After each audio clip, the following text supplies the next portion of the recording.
खुलुमबाय गोजोन फुंबिलि बयनिसिमबो नोंथांमोनखौ आंनि चेनेलाव गासैखौबो बरायनाय बावहरग्रोनाय थाबाय आसा खालामो नोंथांमोना खौरांखौ नायनानै मोजां मोनगोन। एसटि होनाय होयिखौ लानानै रायजोआव सोमजिदों फिन आरोबाव दुंहाव थासारि। सिगाङाव दाबि खालामना सोमावसारफिननाय बादिनो फिन आरोबाव बे खेबावबो कच राजबंसि हारिया एसटि मोननांगौनि थाखाय जावरिखांफिनदों। मैयानि सानाव आसामनि दाब दाब जिल्ला एबा ओनसोलफ्राव कच राजबंसि हारिनि सुबुंफ्रा एसटि मोननांगौनि थाखाय गोख्रों सोमावसारदों। सोमावसारगिरिफ्रा मिरु ट्राइबेल बिफाननि मन्त्रि जुएल अराम आरो रायजो सोरखारनि मन्त्रि रनज बेगुनि मुसुखा सावनानै गोख्रों सोमावसारनायखौ नुनो मोननाय जादों।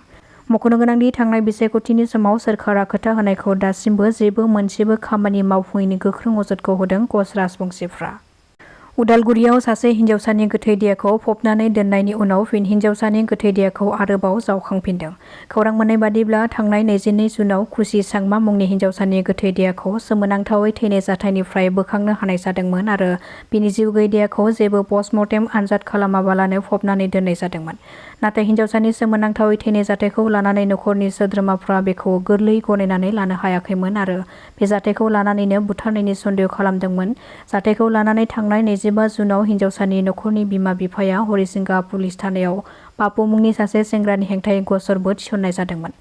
नाथाय पिडिपि सेक्रेटारिनि फिसाज्ला जानायनि थाखाय पुलिसआ बे जाथायखौ गसर थिसनदोंमोनब्लाबो दोनखोमानो नाजानायनि अजदखौ होदों।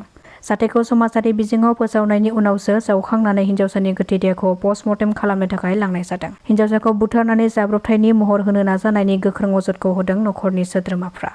मिथिनो मोननाय बादिब्ला हिन्जावसाया साइकेलजों न'फारसे फैबाय थानाय समावनो हिन्जावसानि सायाव गाज्रि खामानि मावनायनि सन्देह खालामनाय जादों मानोना हिन्जावसानि गोथैखौ बोखांनो हानाय समाव साइकेलआ आलादा जायगायाव आरो हिन्जावसाया आलादा जायगायाव गोग्लैहैनानै दङमोन। हिन्जावसानि मोदोमाव दागोफोरबो दङमोन होननानै मिथिहोदों। जाथायखौ लानानै दायो नखरनि सोद्रोमाफ्रा हिन्जावसाखौ माबोरै थैया बेनि थार बिजिरनाय नांगौनि थाखाय सोरखारनिसिम दाबि खालामदों। बिश्वनाथ जिल्लानि आसाम अरुणाचल सिमानि बिहालिनि हाग्रा ओनसोलाव हाग्रा बिफाननि मन्त्रि जयन्त मल्ल बरुवानि आगान। मख'नो गोनांदि हाग्रा ओनसोलनि राथासुराव अरुणाचलनि सुबुङा आसामनि हाग्रा बिफाननि सासे मावथिखौ थांखिनानै गुलि गावहरदोंमोन। अरुणाचलनि सुबुङा आसामनि हाग्रा ओनसोलाव आयेन बेरेखायै हा दखल खालामनानै न' लुनो नागिरनायखौ लानानै बेखौ होबथानायनि थाखाय अरुणाचलनि दुथां सुबुङा हाग्रा बिफाननि सासे मावथिखौ थांखिनानै गुलि गावहरदोंमन। बे जाथाय जानाय जायगानिफ्राय हाग्रा बिफाना सिग्रोमनानै गोबां मुवा बेसादफोरखौ बोखांनो हादों आरो जाथायखौ खौरां मोननायनि उनावनो हाग्रा बिफाननि मन्त्रि जयन्त मल्ल बरुवाया खौरां लानो थाखाय जायगायाव सौहैयो। गुवाहाटी नोगोरमानि बशिष्ट पुलिसआ सिखाव खावनायनि गोबां केस थानाय 3 सिखावखौ हमनो हादों। गुवाहाटी नोगोरमानि दक्षिणगावनि बालिजान पथनिफ्राय 3 सिखावखौ पुलिसआ हमनो हादों। हमजानाय सिखावफ्रा फारियै कालाइगावनि राकेश बर', मिर्जानि गौरब प्रसाद आरो गुबुन सासेखौ लखिपुरनि आब्दुल बारेक होननानै सिनायथिनो हानाय जादों। पुलिसआ बिसोरनिफ्राय सिग्रोमनानै गोबां खावनाय मुवा बेसादफोरखौ बोखांनो हादों। बेराफारसेथिं स्रोदै मोनसे सुलुंखौ बिथा खालामनानै श्रीभूमि पुलिसआबो पाथारकान्दी ओनसोलनिफ्राय याबा टेब्लेटजों लोगोसे सासे सुबुंखौ हमनो हादों। हमनो हानाय सुबुंनिफ्राय आसाम पुलिसआ खमैबो 5,800 याबा टेब्लेटफोरखौ हमनो हादों।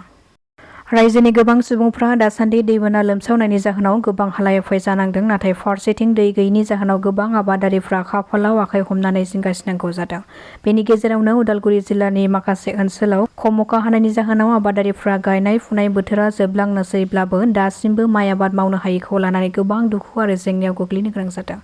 राहा गोथे जानांनाय आबादारिफ्रा आबाद मावनो थाखाय थोबसेबो अखा मोनैनि जाहोनाव सोरखारा जाहाथे राहा खालामनानै होयो बेनि थाखाय खावलायहरदों। বৰষুণ নহ'লে আৰু কি কৰিম আৰু আমি এইটো উপায়টো নাই আৰু মাটি এনেকৈ চন থাকিব। হাল মাৰা পইচাখিনি এনেই গুচি গ'ল আমাৰ।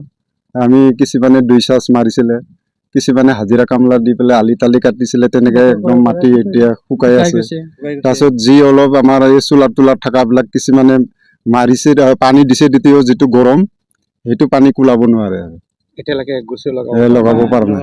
একদম কঠীয়াবিলাক ৰঙা হৈ গৈছে। তাৰপিছত কঠীয়াও যে এতিয়া তাৰমানে পানী চাগে নুমলীয়াকৈ হ'লেও তাৰমানে শাওণ মাহত যেতিয়া পানী হয় তথাপিতো তাৰমানে কঠীয়াবিলাক কেনেকৈ উঠাব, চব বেয়া হৈ গ'ল। কঠীয়া বয়সটো পাৰ হৈ গ'ল। জলসিঞ্চন বিভাগৰ পৰা জলসিঞ্চনতো আমি নামহে শুনা নাই। জলসিঞ্চন এইটো চৰকাৰে কি জলসিঞ্চন বুলি কয় আৰু আমিতো এনেকৈ জলসিঞ্চন আজিলৈকে আমাৰ এই গৰীয়া পথাৰ অঞ্চলতো আমি শুনাই নাই। বৰষুণ নাহিলে আমি আৰু এতিয়া শুকাই থাকিব লাগিব। আমাৰ ল'ৰা ছোৱালীবিলাকে কেনেকৈ ভাত পানী আমি আৰু কিনি খাব লাগিলেও বহুত টকা দি পেলাই কিনি খাব লাগিব। এতিয়া এনে তৰকাৰীবিলাকৰ যিকোনো মাল বস্তুৰে দাম আকৌ তেতিয়াকে যেতিয়া ভাতকো যেতিয়া আমি তেনেকৈ কিনি খাব লাগিলে যিটো আমিতো আৰু তেতিয়া মৰাতকৈ আৰু